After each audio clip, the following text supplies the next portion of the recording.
decretar y declarar son palabras diferentes y que apuntan a significados diferentes, pero que en la actualidad, dentro de lo que se llama la oración cristiana, estos son intercambiables. En muchos casos, inclusive, y esa es casi la norma, usamos la palabra yo decreto y yo declaro en forma continua, ¿no es cierto?, dentro de la misma oración. Va repetida los dos términos. Muchos alegan que esta es una manera necesaria de orar en la iglesia de hoy. Eso quiere decir que todo el Antiguo Testamento y todo el Nuevo Testamento, donde no aparece ni un solo ejemplo de oración, donde no se pronuncian estas palabras, estuvieron viviendo en el error, no saben orar, no supieron orar.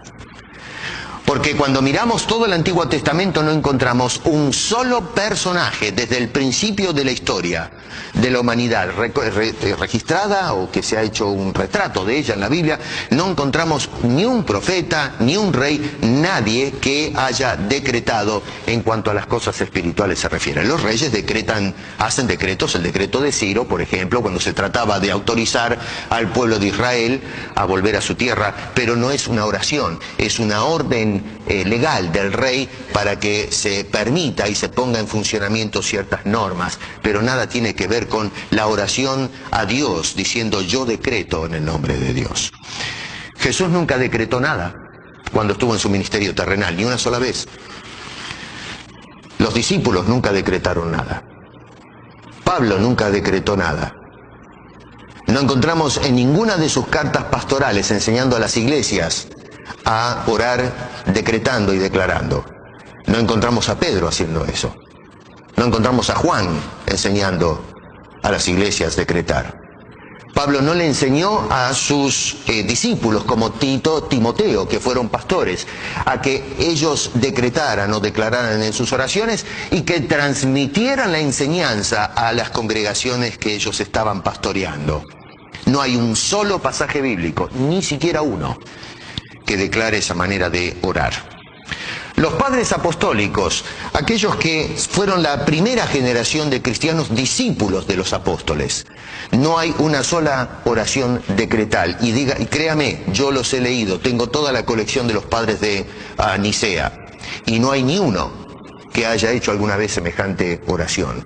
Los apologistas, aquellos que defendieron el cristianismo en el segundo siglo de nuestra era cristiana, no encontramos a ninguno que haya hecho una oración decretando y declarando en el nombre de Dios. Tenemos toda la edad oscura de la iglesia, lo que llamamos la Edad Media, y no encontramos ni siquiera un personaje en mi investigación donde encontremos a alguien haciendo declaraciones. Cuando se levanta la protesta al final de esa etapa oscura, podemos decir que en definitiva la protesta es lo que le puso fin a la era medieval. No encontramos a ninguno de los reformadores usando la oración decretal. Es más, muchos de los que no están de acuerdo con nuestra doctrina, hasta hace 15 años o 20 años atrás, hicieron oraciones decretales. Eso quiere decir que el movimiento evangélico de los últimos años es el único que entendió bien lo que es la oración. El resto de la historia de los hombres y mujeres de fe no han tenido la menor idea de cómo dirigirse a Dios cuando se trata de orar. ¿Estuvieron todos ellos equivocados, inclusive los apóstoles y Jesús? ¿O nosotros estamos equivocados ahora?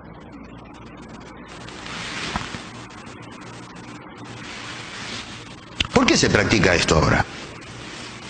¿Por qué nosotros repetimos como un mantra lo que están postulando los nuevos predicadores? Porque ya no nos detenemos a pensar, bueno, ¿debo orar así? ¿De dónde salió esto? Creyentes que van a las iglesias y oraban de cierta forma y de repente se insertó dentro de la cultura de la iglesia evangélica de hoy este concepto de decretar. Y es interesante porque he hablado con personas y me han escrito a través del Facebook cuando he estado enfermo y me han dicho, yo decreto sanidad para usted, pastor. Un lenguaje totalmente nuevo, cosa que antes no se escuchaba en las oraciones. Y nosotros nos estamos tragando el cuento y nadie se levanta a hacer preguntas de dónde sale esto y si debo hacerlo. Me tomé el trabajito de buscar en el YouTube algunos de los famosos predicadores que son tan populares hoy y nos gusta tanto ir a investigar. Y tomé algunas de las líneas en sus predicaciones y yo quiero compartirla con ustedes para que vean a dónde apunto. Un pastor dice: decreta tu prosperidad, declara tu sanidad y recíbela en el nombre de Jesús. Proclama y decreta que ya eres libre de las deudas y créelo, porque para el que cree todo es posible. Hagamos un experimento. Cuando salga de la iglesia, párese en el estacionamiento de la iglesia y le ruego que usted decrete que mañana cuando vaya al banco ya no tiene deudas hipotecarias. Y a ver si funciona. Hágalo. Otro predicador también popular, los nombres no me interesan francamente, dice: Dios está obligado a cumplir su palabra. Dice este hombre: por tanto debemos ordenarle para que lo haga, recordándole que él no es hombre para mentir. Y exagero porque así es como predican ahora los gritones. ¿Yo le ordeno a Dios?